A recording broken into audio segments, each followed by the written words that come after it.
ефтино и лесно отопление през зимата. Колкото и невероятно да звучи, това е възможно чрез котли с пелети или отопление на биомаса. Самите пелети се произвеждат от дървесина и всякакви лесно горивни материали. Наличието на много такива производители, преработващи дървен материал, обуславя една подчертано конкурентна среда. Оттам и съответно ниска цена на пелетите като гориво. Пелетните котли, обикновено това са стоманен тип котли, съвременна пневматична система за самопочистване на горелката и тръбния сноп. На практика това позволява котела да не бъде сервизиран или по някакъв начин обслужван от клиента през целия отоплителен сезон.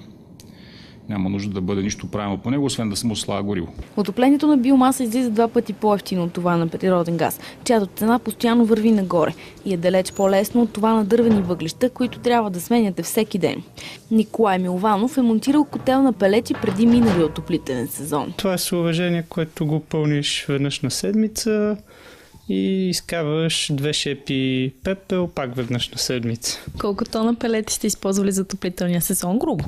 За къща с разгъната площ около 300 квадрата, около 4 тона. 1 тон пелети може да се намери за цени от 130 до 400 лева.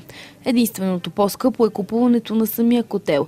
На българския пазар цените варират от 8000 до 24 000 лева, в зависимост от фирмите. За това пък възвръщаемостта е гарантирана.